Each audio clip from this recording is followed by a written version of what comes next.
We have another great guest today. Joining us today is our new Secretary of Housing and Urban Development, Marcia Fudge, who was confirmed just last week. We wasted no time.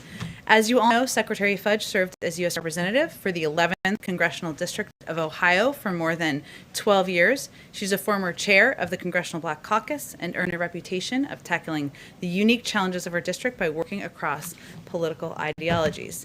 In 1999, Secretary Fudge was elected the first female and first African-American mayor of Warrensville Heights, Ohio, a position she held for 2 terms.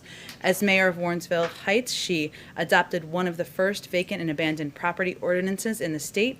Additionally, she brought new residential development to the city and addressed the city's growing foreclosure crisis through the formation of a long partnership that helped residents maintain the financial security needed to buy or keep a home. As Secretary Fudge has said, her first priority as Secretary of Housing and Urban Development is to alleviate the housing crisis and get people the support they need to come back from the edge. She's happy to take a couple of questions after she gives some remarks. Thank you again for joining us. Thank you very much, Jen. Good afternoon. Good afternoon. Good afternoon. Oh, thank you. I was wondering if I was in this room by myself. Jen, thanks for inviting me to speak about the importance of the American Rescue Plan as it relates to the urgent needs, housing needs facing our nation today. What a way to complete my very first week as Secretary of Housing and Urban Development. At HUD, we know firsthand the severe impact of COVID-19 on our nation's housing crisis. HUD staff in every region of the country have worked tirelessly to assist grantees and recipients of HUD assistance in their response to the pandemic. We've helped housing owners, housing authorities, and communities provide additional rental assistance and support new efforts to eradicate homelessness. We've extended the Federal Housing Administration's foreclosure and eviction moratoriums until June 30th to support the immediate and ongoing needs of homeowners. Under the Biden-Harris administration, HUD is making greater efforts to keep Americans safe from COVID-19. We're strengthening partnerships between recipients of HUD assistance and public health agencies and healthcare providers. Many of the people living in federally assisted housing have risk factors that make them particularly vulnerable to COVID. These factors include disability, race and low income, along with racial and ethnic disparities in access to response care and treatment. We're making sure that federal, state, and local efforts to reach those most at risk of COVID are linking those efforts to people living in housing HUD supports. The American Rescue Plan is critical to our success in these efforts. Some of you may know that my last vote as a member of Congress was for the American Rescue Plan. I was proud to vote for this historic legislation to get help to the American people during this moment of great challenge. I thank President Biden for the leadership that has gotten us to this point. The American people can be confident that help is here.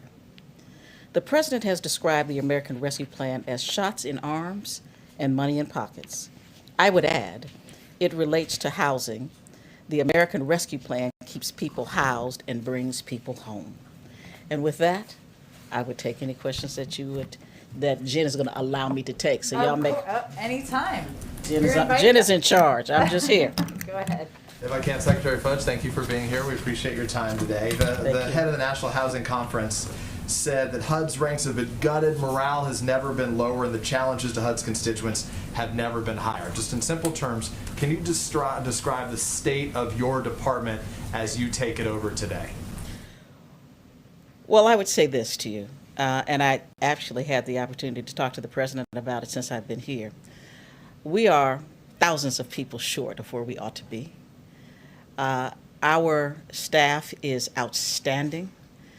They are under-resourced, understaffed, and overworked. But we are going to make some major changes very quickly. The rescue plan is allowing us to do things that we may not have been able to do without it. So I'm especially pleased that the President had the foresight and the vision to give us a historic, maybe one-time opportunity to change what is going on in housing in this country. You put out some new numbers today as they relate to homelessness in this country right now. Obviously, it's a number that the whole country is dissatisfied by. Thinks the number should be much lower. I'll ask this in two different ways. One, can you set a goal where you think that number should be, and in what time frame you think you can meet such a goal to reduce homelessness in this country, and specifically for some of the blue parts of the country that some Republicans have criticized, San Francisco, New York, where the homeless numbers have been high. What specific advice and what you can specifically do to target those communities to alleviate those high numbers? Well, the first thing I'd say is that the president gave us a charge early on as to what he wanted us to focus on, especially in the first 100 days. Homelessness was at the top of the list. One was expanding vouchers. Thirdly, he wanted us to find ways to expand and put in the market new affordable housing. So with the $40 billion that we have now, what we expect is this. We have $5 billion set aside to do nothing but address homeless issues. So we know that with those resources, over the next probably 12 to 18 months, we know for a fact that we can get as many as 130,000 people off the streets. We also know that our local partners are going to assist us in finding other rental opportunities. So we believe we can put a major dent in it. But if nothing else, what we will let them know is that there is an opportunity to find a way off the streets. We have more programs in place to assist people who are already in public housing to find a way to buy housing. We know that affordable housing is a problem all across this country. I don't know where my Republican colleagues live that don't think that there is a problem, but there is. So many of us just choose to ignore it. Mary? Thank you, Madam Secretary, for being here. The federal moratorium on evictions is set to expire at the end of this month. Are there plans to extend that? And if not, what do you say to families who are worried that they may be facing eviction? Well, what I would say first is that the HUD moratorium expires on June 30th. The CDC is in the process of trying to determine what is the appropriate way forward, and I would hope that you would ask them that question. And just one more, if I can. The experts tell us that the December tranche of COVID relief is just now starting to come online. People that we've talked to are still seeing some big glitches, when they try to apply. Are you confident that states and localities now have the systems in place to get this as well as the next round of funding? I'm very confident. I've talked with Secretary Yellen. The Treasury Department is up to the task. I mean, certainly it is a different Treasury Department, so I'm very confident that if they say that they can get it out in a certain period of time, they will. Our job at HUD is just to give the kind of guidance and assistance once those funds are received. See? Thanks, Secretary. Excuse me. You mentioned earlier that that housing prices are increasing. Also, the supply of new inventory on the market is decreasing at the same time. What can the administration do to either get more homes on the market or bring prices down? How concerned are you about that dynamic? There are a couple of things that we know can happen out of this rescue package. One is if you look at places like Los Angeles, where they have actually purchased hotels and motels, et cetera, to give people an immediate place to go, there are resources in the plan to do that. The other thing that we find is that part of the problem with the market is that credit is not available and accessible to people who actually do qualify. So since FHA is certainly a part of what we do, we're going to ensure that we can talk about down payment assistance. We're going to talk about maybe some restructuring. We are going to make sure that people who qualify have access to credit. We all know that there have been problems across this country for many, many years. That is why I'm so pleased that President Biden talks about equity. He talks about equality, closing the racial wealth gap, which is bigger today than it was 50 years ago. So we know that we have the tools. I think it was just a matter of making sure that we have the will to use them. We now have the will. Ed? Madam Secretary, thank you again. Back to the homelessness report that you guys put out this morning. The way that test is done, as you know, is you test over a few days in January of the previous year. So that was pre-pandemic 2020. 580,000 people on the streets homeless, pre-pandemic, correct. 2.2% increase from the year before. Do you have any sense of how much more homelessness may have increased once that pandemic began, say, April, May into the summer? I can't give you numbers. We know that it has increased. We just don't know those numbers. So really not till next January will we Correct. be able to get some sense of how it might have affected. Correct. And Nancy? Nancy and Alex, and then we'll have to let the secretary go back to work. Go ahead, Nancy. Thanks so much for being here. Appreciate it. My pleasure. Two questions. One, does the Biden administration have any plans to restore or tweak that Obama-era fair housing regulation, which the Trump administration weakened in the summer of 2020? We are looking at it. Certainly, we know that fair housing is, in fact, the law of the land, and we want to use every tool we have. I think that the prior administration did roll back some fair housing tools that we have, so we're looking at how we can go back and make those better and get them re-implemented, if possible. And then just second question, what are your thoughts on whether or not there's a housing bubble right now in the U.S.? Well, I would say that that's a kind of a tricky question. There are those who would say yes. I would say at this point that until I can get the kind of data that I need from the GSEs and from FHA, that's not something that I could really give you an accurate answer on. But I know that there is a problem with the market today. Alex, make it a good one, Alex. No pressure. Well, I got two because I'm going to be just a little bit greedy. One from our housing reporter, which is, are there some parts of the COVID response, whether or not in ARP or generally, that are currently temporary that you would like to see permanent when the crisis eases? Well, I'd like to see most of it permanent, no question about it. I think that when we talk about housing needs, we can't at this point come up with enough money to take care of all those people in this country. We cannot, through this package alone, repair and restore 50-year-old housing authorities across this country, which are crumbling every day. We cannot abate lead in every single building we need to with these resources.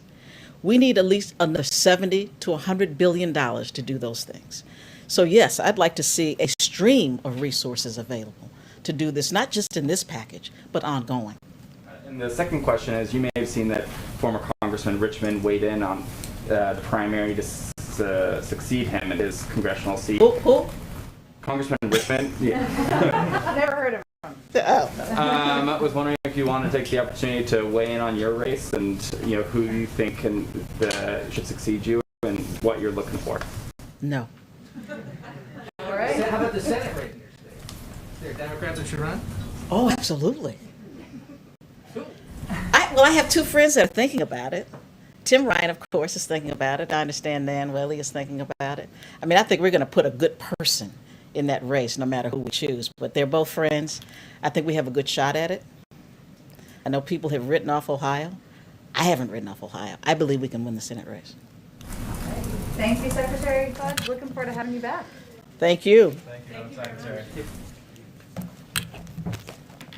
Thanks, John. Thank you.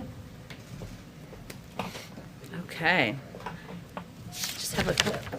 What'd you say? You could have walk-off music for your We can. Wait till month 3. Wait till month 3. We'll be rolling it out with people's second visits.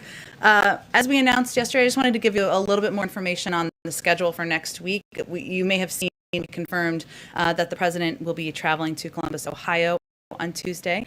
The anniversary of the Affordable Care Act being signed into law.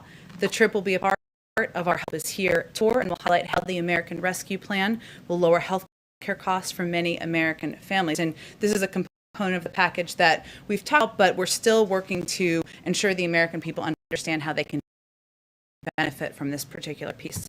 The Affordable Care Act has been an important lifeline for Ohio families for 11 years. The law cut the state's uninsured rate by half, dropping from 12% to 6%. It has also provided critical consumer protections for millions more by preventing insurance companies from discriminating based on pre-existing conditions. And the American Rescue Plan makes coverage under the ACA even more affordable for Ohio families.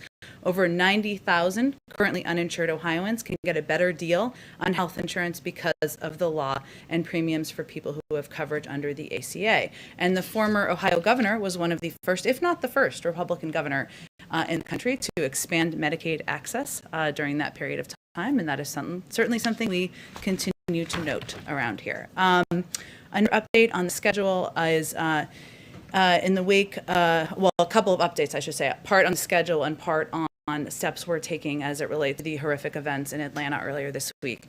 In the wake of the horrific shootings in Atlanta on Tuesday, the president ordered the U.S. flag to be flown at half-staff as a mark of respect for the victims of these senseless acts of violence. The president and the vice president will also meet with representatives from the Georgia Asian American and Pacific Islander community when they travel to Georgia on Friday. They will meet with the state legislators and community advocates to hear about the impact of the incident on the community and to get their perspective on the rise in anti-Asian hate incidents. The president will also offer his support for the AAPI community in Georgia and across the country and talk about his commitment to combating xenophobia, intolerance, and hate.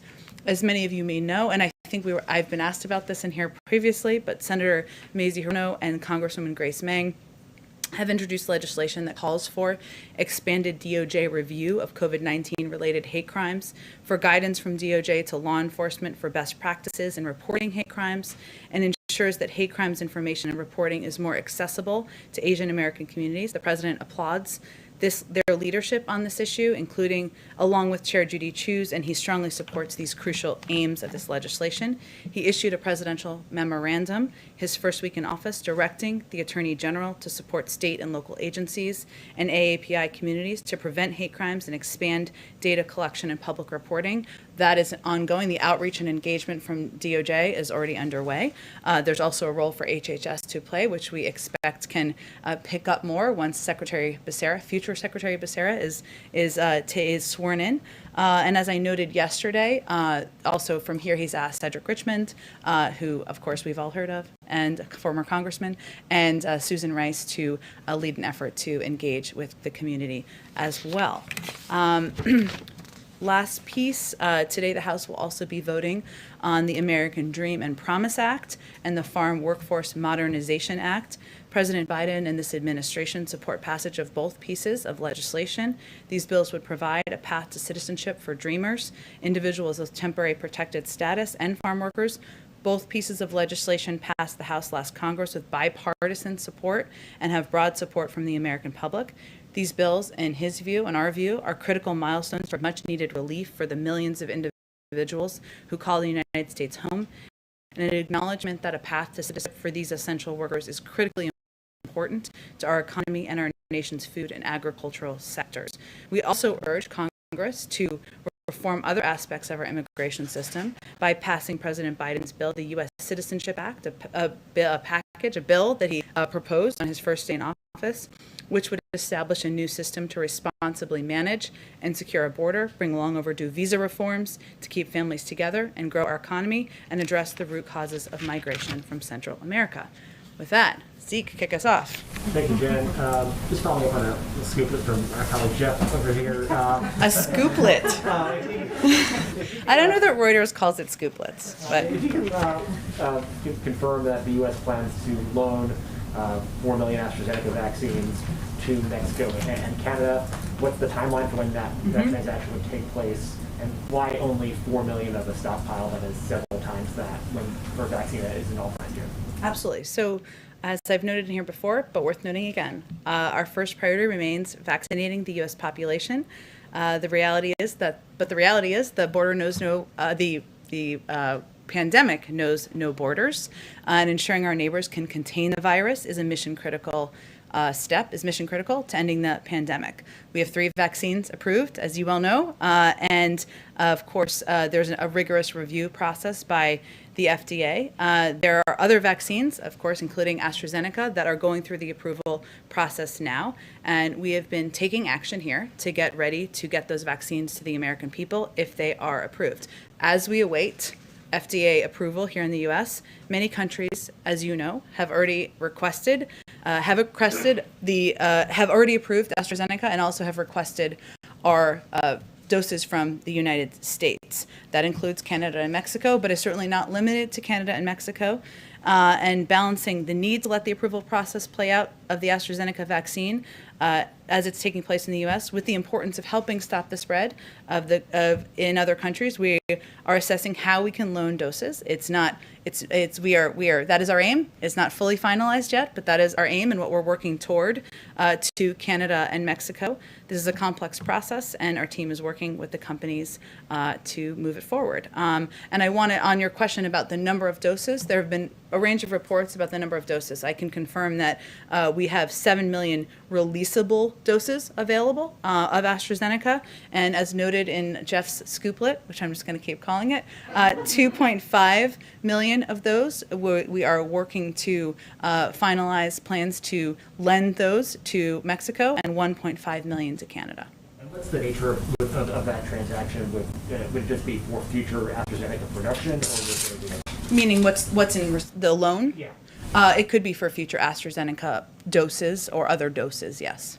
And on a different topic, I was wondering if you saw the comments from Russian President Vladimir Putin this morning, responding to the president's comments in the interview on Tuesday night. Is the president worried at all that he may have inadvertently started a little war of words and trading shots back and forth, and that can get in the way of finding some common ground on various shared priorities?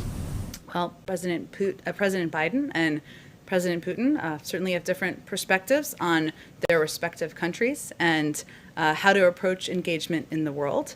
But where they agree is that we should continue to look for ways to work together, as was noted in part of President Putin's comments. And there are areas of mutual interest. New START, which we just extended for 5 years, is an example of that. Obviously, Russia is also a member of the P5+1 as we look ahead to what's possible there as it relates to preventing Iran from acquiring a nuclear weapon. So we are confident that we can continue to look for ways where there's a mutual interest, mutual national interest, but the president is not going to hold back, clearly, when he has concerns, when he has, whether it is with words or actions. Go ahead. I'll go to you next. You have a scooplet. You can go after a few other people. Go ahead. On that same topic, obviously you say that you want to work together with Russia on areas of mutual agreement, but Russia has now decided to recall its ambassador. I mean, is there a concern that the president agreeing that Russian President Putin is a killer could escalate tension even further? Well, our ambassador, Sullivan, remains in Moscow. We remain engaged, and he remains engaged, as does our team on the ground with the Russian people. We continue to believe that diplomacy is the first step and should always be the first step and should be our active as we pursue all relationships, even with our adversaries. So we are hopeful that will continue to be the case. I just want to get your reaction to actually some of Putin's exact words here, because he responded with a bit of a euphemism that translates roughly to "it takes one to know one," pointing to slavery in America, treatment of Native Americans, the atomic bombing of Japan. Does the president have any response to that kind of language? Well, the president believes that one of the greatest attributes of the United States is our honest self-reflection and our constant striving for progress. And there's always more work to do, as he's stated himself. I've been doing this long enough not to try to get in the mind of President Putin, but I can assure you that President Biden still believes there's more work we can do here in our own country.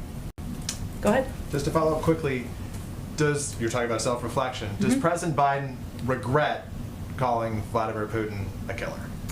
No, the president gave a direct answer to a direct question. So then how you don't want to escalate tensions, how is that constructive to the relationship when you talk about diplomacy being primary between the U.S. and Russia? How is calling Vladimir Putin a killer constructive to that relationship? Well, President Biden has known President Putin for a long time. They've both been on the global stage for a long time, worked through many iterations of a relationship between the United States and Russia, and he believes we can continue to do that. Does the president believe that the leaders of Mohammed bin Salman, one of the crown prince of Saudi Arabia, does he view him as a killer? I don't think I need to add more killer names from the podium just today. But I won't ask you about other countries that as well. Okay. But let me ask you about immigration. Yeah. If I can quickly, the president Sure, has made it very clear in his recent interview that the border is not open, effectively that it's closed, except for these unaccompanied minors right now under humanitarian grounds Yeah. for being welcomed into the U.S. But as we speak, crews from multiple outlets, including those from NBC News, are at the border. They're seeing many migrant families being accepted, young families being accepted into the country.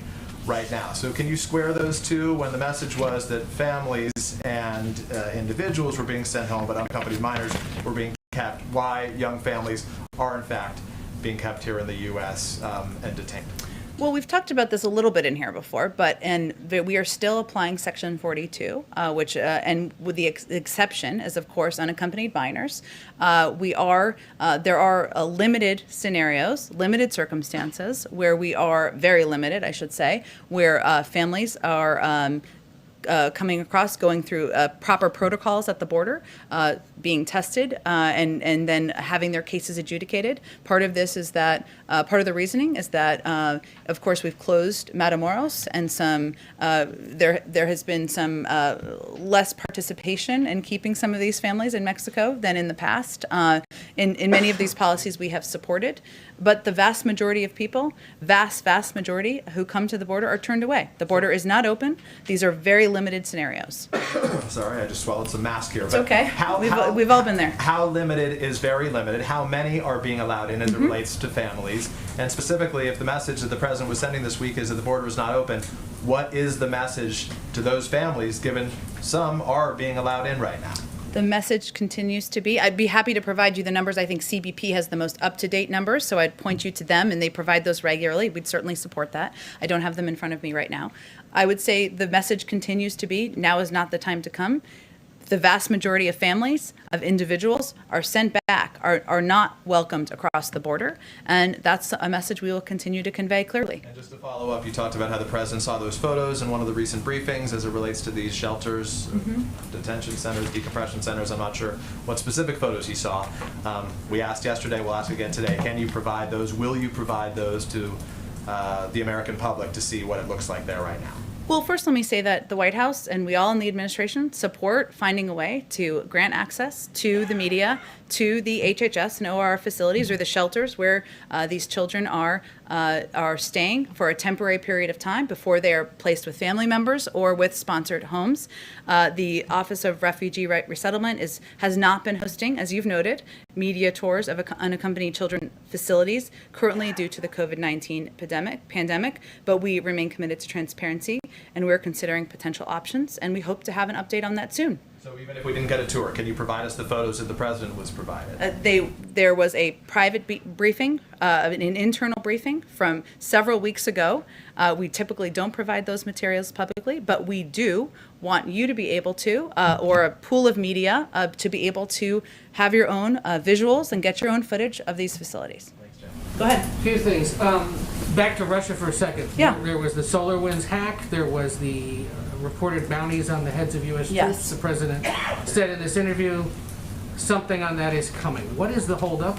When is the response from the United States coming? Because he inferred in the interview, stay tuned. Right. Well, we also have already put forward sanctions in response to the poisoning of Alexei Navalny.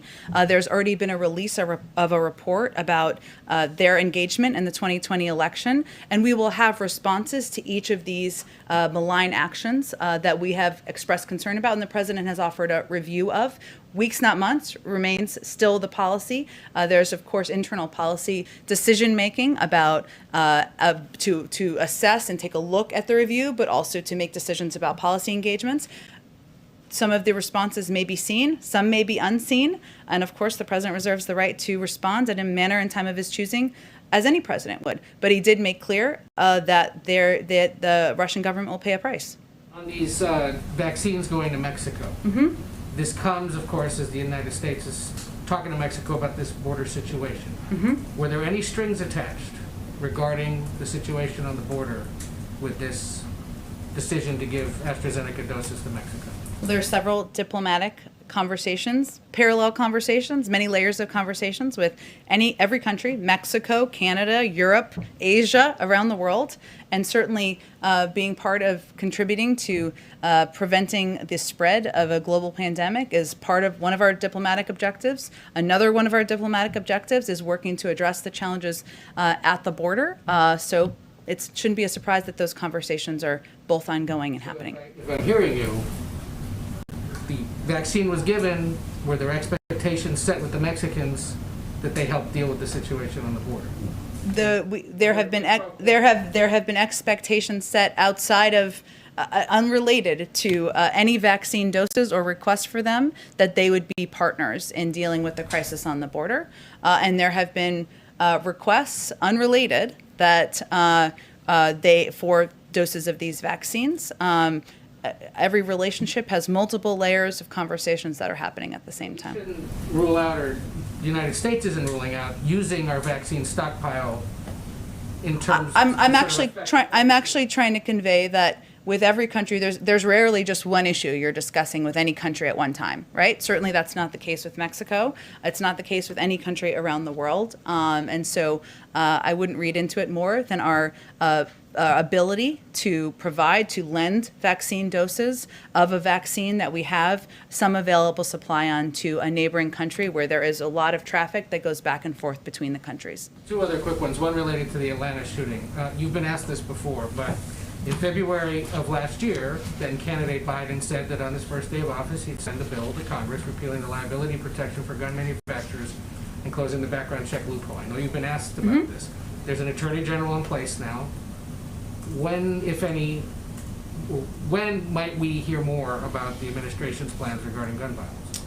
It remains a commitment, a personal commitment of the president to do more on gun safety, to put more measures in place, to use the power of the presidency to work with Congress. And certainly there is an important role, as you noted, for the Attorney General and the Justice Department to play in this regard. I unfortunately don't have any updates for you today, but it is an issue he remains committed to. And one quick local issue. The House Oversight Committee on Monday is holding a hearing on D.C. statehood. President is a supporter of this. Yes. Does he think it could, if it passes the House, does it have a chance in the Senate, given the filibuster situation right now? And what would he or the White House say to the critics who suggest that this is designed to be a Democratic Party power grab just to get a few more seats in the House and the Senate? He would say that the 500,000 people who live in D.C., am I getting that number right? A little more than that now. A little more than, it's grown since I left and went to the suburbs, would argue with that point, and so would he. I mean, he believes they deserve representation. That's why he supports D.C. statehood. Go ahead. Has the administration made any effort, this is just a Putin-related Sure. question, has the administration made any effort to find out what was said during the previous president's 2-hour long one-on-one meeting with Putin in Helsinki? It's a great question. Obviously, there's intelligence reports that may reflect that, but I'm not aware of any specific deep dive into that. I'm happy to check if there's more on it. And just, I'm sorry, one more question. The Chinese government has indicated that it wants to meet with President Biden virtually in April before that climate summit. I'm wondering if the Biden administration is open to that, and if there have been any talks about setting that meeting up. I know we'll have more on the climate summit, which is just over a month away now, so it's coming closer. And there are, of course, a range of international global participants that we anticipate being a part of it, but we're not at the stage where we're discussing bilateral meetings at this point in time. Go ahead, David. Oh, sorry, Jeff. I'll come back to you next. I'm not trying to give you a hard time. Go ahead, David. Maybe Mr. Skuplik should go first. Yeah, maybe. Sorry to go back to the Russia Sure. question here, but the president now, by my count, has said that Russia would pay a price for solar winds. He has said that they would pay a price for Navalny, and as you pointed out, there have already been some sanctions there. Yeah. Yesterday, he seemed to suggest that they would pay a price in addition for the meddling in the 2020 elections. And yet, at the same time, your own colleagues seem to have sanctions fatigue out here. Who are my colleagues? In the government? Or your colleagues in the State Department, the West Wing. I mean, you announced sanctions on Russia back when you were State Department spokeswoman. Is there any evidence that the method that we're using so far of sanctions is actually affecting Putin's behavior? I don't think we would rely, David, on sanctions alone. We do think that they have been effective modes. I mean, history, you've written many stories about it, about the role sanctions have played in moving global diplomacy forward, and we certainly are a believer in that. But as you also know, there are a range of tools at the disposal of any president, seen and unseen, and I'm just not going to get ahead of the process of what considerations are underway. On China, obviously the meeting is yet to happen today. But at the end of this whole process, once Mr. Sullivan and Mr. Blinken come back, what does the president think is the next right step? Is it further meetings at this level? Is it more direct conversation like the one he had for several hours last month with President Xi? Is it a response to the Chinese related hack that he's also trying to go deal with? I expect he'll make a determination about that when they return and he has a chance to talk to Secretary Blinken and National Security Advisor Sullivan, in part because he doesn't see this, nor do they, as a preset series of meetings like the traditional dialogues that we've seen throughout other administrations, including ones that he has previously served in. This meeting, we certainly anticipate will have difficult components of the conversation. We expect it to be frank. They plan to cover areas where we have concerns, including human rights, Hong Kong. Obviously, we've put forward some sanctions related to the anti-democratic actions in Hong Kong over the last couple of days. Technology, whether it relates to the theft of IP or data protections, military tensions in the region. So it will cover, as will be no surprise to anyone here who follows China closely, a range of topics, and I think the president's eager to hear from them on how the conversation goes and work with them to determine what the next right step is. I will say that in his mind, and in the minds of National Security Advisor Sullivan and Secretary of State Blinken, a big part of the strategy is approaching relationship with China from a place of strength and strengthening our own economy at home, investing in the middle class, looking at it through the prism of competition, not conflict. And that means there's also more work we have to do here. From your answer, things like the economic and strategic dialogue which took place in the Obama administration and continued some in the Trump administration, that's over for now. I would simply say that this meeting is not up a series of meetings at this point in time. Go ahead. Are we supposed to defer to? Oh, sorry, Jeff. You're kind of getting hazed for your scooplet. Right, I know you can. Okay. He'll just sit on his scooplet and he doesn't care. Go ahead, Karen. A couple questions on schools. Last month, the CDC released school guidance urging 6 feet of distance between students and staff. And now the CDC director says she's revisiting this. We're reporting that this could come as early as tomorrow, that will go from 6 feet to 3 feet. What does the White House say to teachers who are concerned that the science hasn't changed in 5 weeks and that this is political, this change? I would say that the CDC is full of health and medical experts, including Dr. Walensky, who would be the last person to characterize herself as political. She is a medical health expert, and she has looked at this through the prism of how we can take steps to make it safe to reopen schools, and is constantly evaluating how to ease some of the restrictions. And there are, of course, more that often you all have asked about in here, which are good questions. What about travel? What about masks? They take an approach that is purely through the science. So we'll let her speak more about it when they're ready to release those formal guidelines. The White House directs states to do something with that guidance when it's released, sort of what we saw when the president made the direction of vaccine. You mean like, will we direct schools to now do this? The CDC has said this, 6 to 3 feet. You now have to follow this to push for reopening.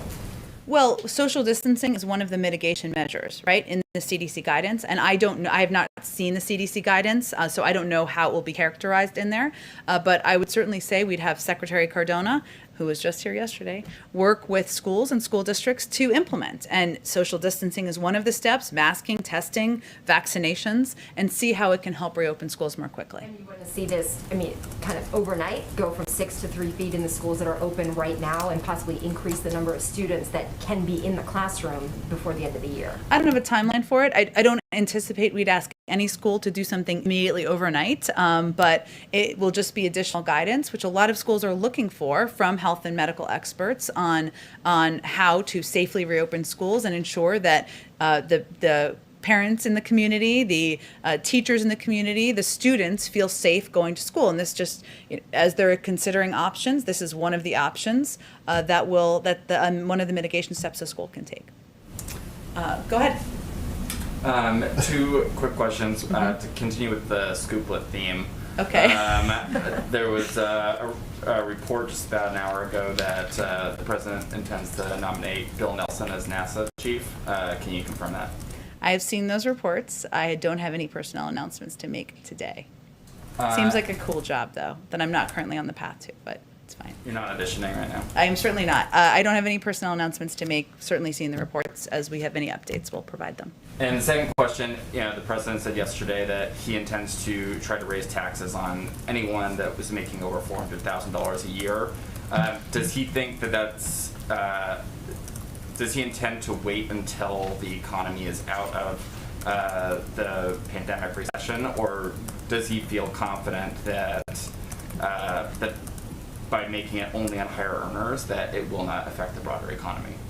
Well, the president is certainly focused on ensuring the economy is continuing to recover and that people are going back to work and able to put food on the table to feed their families. When we're talking about families making over $400,000 a year, that's about 2% of households in this country. And this is a commitment that he talked about on the campaign trail. And his interest is in ensuring that people pay their fair share, whether it's corporations or the highest income earners in our country. And he believes that hard work should be rewarded, and that this is one of the areas where there is an opportunity to rebalance how our policies are currently. But he would do this in coordination with, of course, members of Congress, members of his economic team, and we obviously don't have a proposed plan at this point, but it is a policy that he talked about on the campaign trail, and he reiterated, as you noted earlier this week. Did you have a second question too, or no? Those are the two. The scoop question. Okay, got it. Okay, go ahead, Jeff. All right, yay.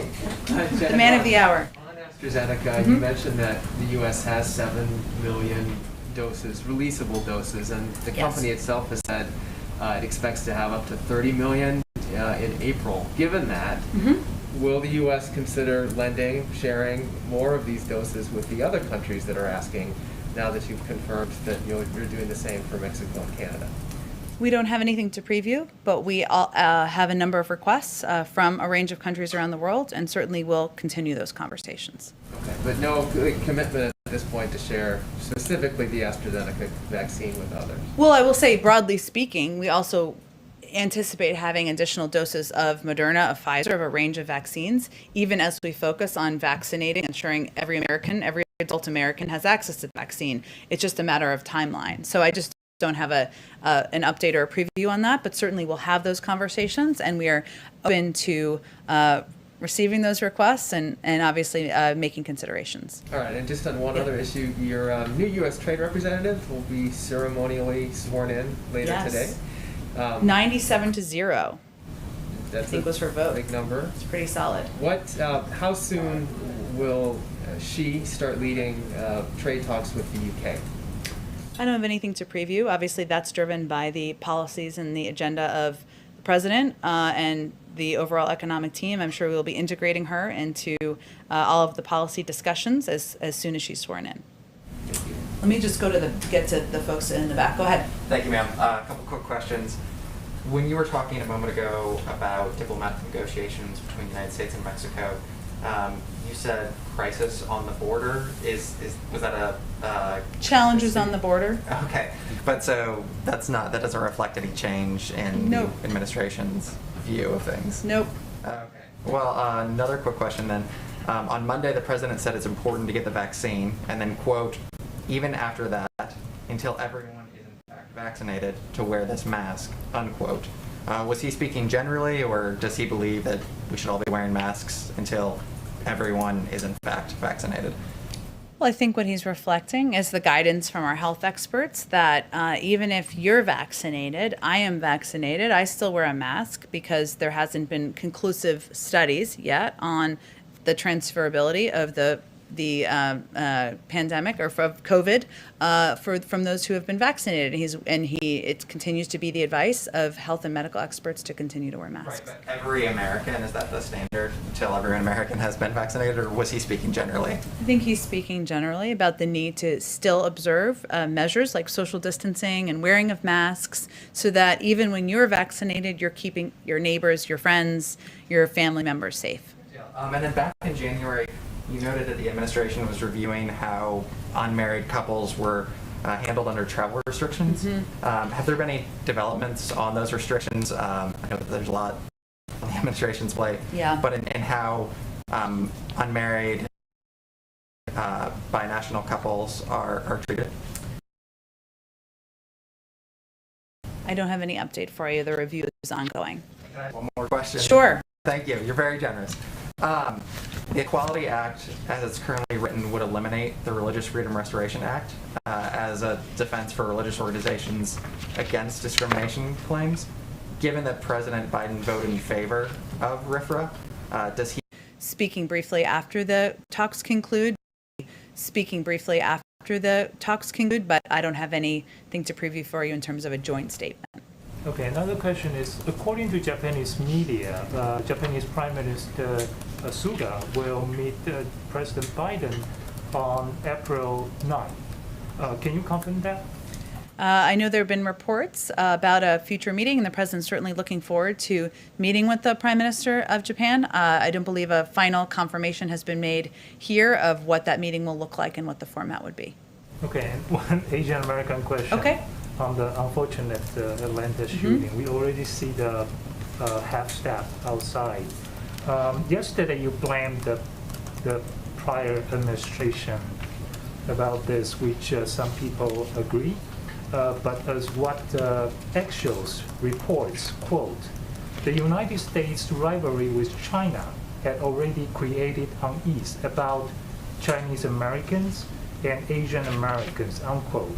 And Axios says we are going to see a huge jump in hate crimes against Asian Americans this year. So it seems to be that President Biden is in this catch-22. On the one hand, he is trying to alleviate the hate crimes against Asians and Asian Americans. On the other hand, he's kind of escalates the tension. How can he really alleviate this situation? I would just refute the notion of that question. I would say that yesterday I was asked, which was a good question, if we thought that the former president's rhetoric had contributed to the actions or the discrimination against Asian Americans, and I said we do, because rhetoric, certainly from the massive megaphone you have from the White House, is something that is heard across the country, and it's important to then be thoughtful about the words you use and how you convey opposition to discrimination of any kind. That was the answer, the question I was answering. The president and the vice president are meeting with leaders of the Asian American community tomorrow. The president raised his concerns about rhetoric, about attacks, about threats against the Asian American community in the country during his primetime address. He signed an executive order. He's asked his members of administration to listen, hear, think about policy solutions. I would say his effort is to be part of the solution, not part of the problem. So I would just dispute your question. Go ahead in the back. Thanks, Jen. A few questions for you. The president mentioned in his ABC interview his thoughts on potential changes to the filibuster. I wondered, does he support getting rid of the 60-vote threshold on the legislative filibuster? I think what he said is that he'd be open to hearing ideas about going back to the talking filibuster, which Mr. Smith Goes to Washington is the best reference that anyone can make on that front. Obviously, that hasn't been the law in the Senate since before I was born, so many years. But that is a proposal that had been put forward by Senator Manchin, and his whole point is that, and as he said in his comments, our democracy looks at moments like it's broken, and it shouldn't be so easy to block legislation. At the same time, his preference and his priority is working with Democrats and Republicans to find a pathway forward on a range of issues where there has been a history of bipartisan support, whether it's infrastructure, immigration, addressing, making our economy and our workers more competitive against the competition with China. There are a lot of ways we can work together. That's his preference. And so he was just expressing an openness to hearing from members of the Senate on what their ideas are. Ultimately, though, as president, he doesn't vote here. It's not a law. He signs into law. It's a Senate rule. So you'll have to talk to them about what their ideas are and what they have the votes for to move forward. So he would defer to senators on whether they would support scrapping. It's not about deferring. He's not in the Senate. He doesn't decide what the Senate rules are. They do. Influence if he were to voice an opinion. He's going to have the senators decide what rules they want to abide by moving forward. Just a couple other quick ones. I wonder, there are a few key agencies that have yet to have Senate nominated or confirmed leaders that are certainly in the news now. CBP, ICE, the FDA during the pandemic. I wonder, does the administration have any plans or timetable for when it might put forward nominees to lead those agencies? All important agencies. I don't have any update on the personnel process, but we're working our way through and ensuring we have the right people we can nominate for each of those important roles. Okay. And then lastly, I wonder, this week there's a group of college basketball players ahead of the NCAA tournament who started a protest on social media with the hashtag #NotNCAA and they're looking for more financial freedom and personal protections from the NCAA. I wonder, one of the things they're asking for is a meeting with federal officials and potentially the Biden administration to talk about legislation on this. So does the president support college athletes being able to profit off their name and likeness? And would the administration be willing to meet with these players if they asked for a meeting? I'm happy to see if there's any plans for a meeting and if we've received the request. Go ahead in the back. Thank you, Jen. Questions on U.S.-China meeting. China has a poor record of keeping promises. So how would you characterize the level of trust that the current administration has with regard to China?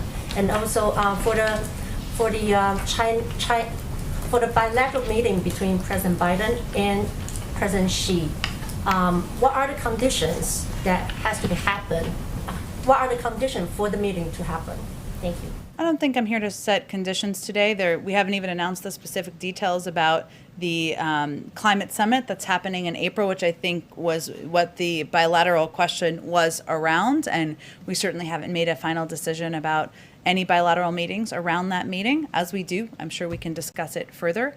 And then as it relates to the meeting today, I think or that starts today, I should say, it was important to our administration that the first meeting with Chinese officials be held on American soil and occur after we have met and consulted closely with partners and allies in both Asia and Europe.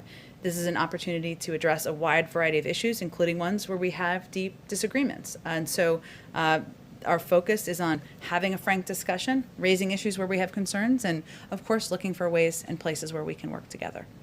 Go ahead. Thanks. While you've been briefing, President Putin has just extended an invitation to President Biden to continue their conversation, but this time he wants to do it live. He's asking for a live-streamed conversation, an open, direct dialogue. Putin says he's available tomorrow or Monday. Is this something that you would consider?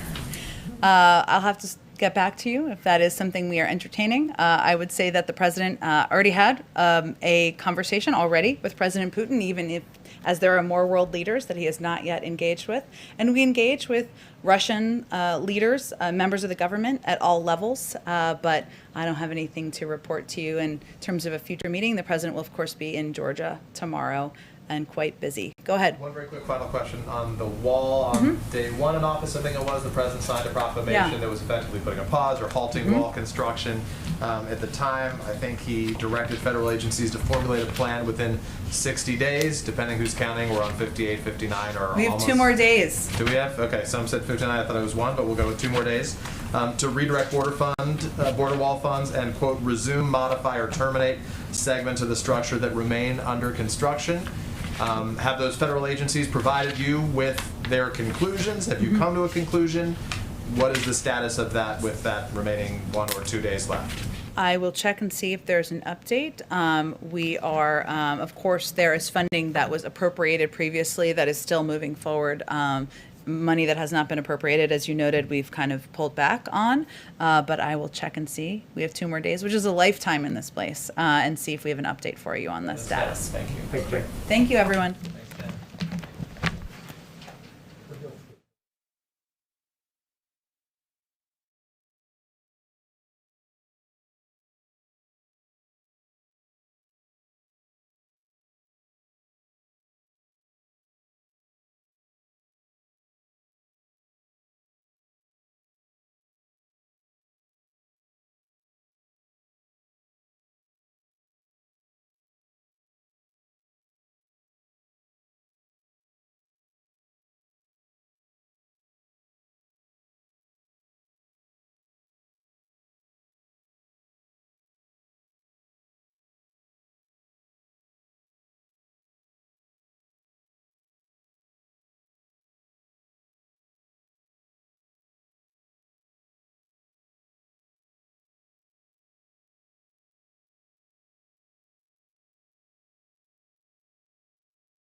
in the Democratic Party. Some are for it. Some are for going back to a talking filibuster, back to the days of Mr. Smith Goes to Washington. He's watching it closely. He was in the Senate for 36 years. He's happy to hear their ideas. His preference remains working with Democrats and Republicans to get business done for the American people. So it's a conversation, as you well know, that's happening on Capitol Hill right now, and he's certainly watching it as most other people are as well. Thank you, everyone.